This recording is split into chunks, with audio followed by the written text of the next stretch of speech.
Merci, Monsieur le Président. Monsieur le Président, permettez-moi d'utiliser la tribune que nous offre ce vote de l'urgence sur la délibération TICPE afin d'évoquer la question de la fiscalité normalement destinée à la transition écologique.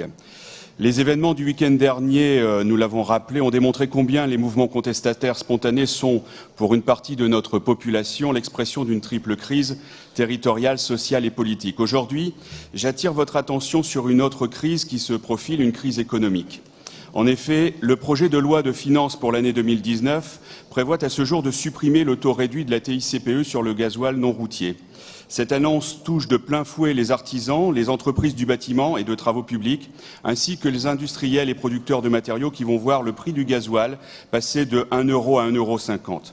Je vous laisse imaginer l'impact financier lorsqu'une seule machine peut avoir une consommation moyenne de 200 à 300 litres par semaine, 6 pas par jour.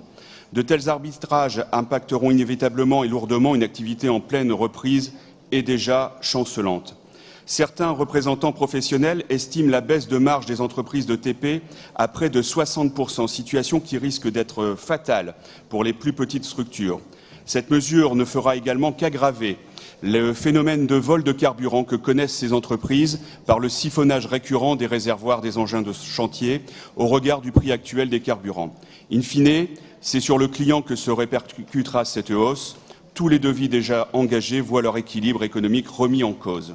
Le groupe UDI-UC s'alarme de cette mesure car, de manière très verticale, elle aggrave la situation sociale et économique de notre pays, allant à l'encontre de la politique que vous menez, Monsieur le Président, depuis votre élection visant à remettre la région au travail.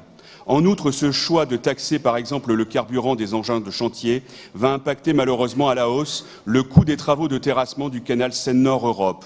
Alors que boucler l'enveloppe financière de ce projet n'a pas été chose aisée, notamment pour que les différents partenaires s'entendent sur la hauteur de leurs engagements, aujourd'hui, qui va supporter le surcoût engendré par cette décision de l'État ?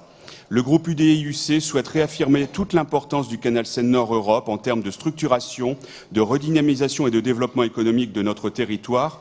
Nous refusons que les règles d'accord financier du projet soient ainsi modifiées. En l'absence à ce jour d'engagement de l'État à prendre en charge ce surcoût qu'il génère lui-même, nous comptons sur votre force de persuasion, Monsieur le Président, pour que l'équilibre financier ne soit pas impacté et que le planning d'intervention des opérations régionales soit respecté. Monsieur le Président, Mesdames, Messieurs, chers collègues, je vous remercie.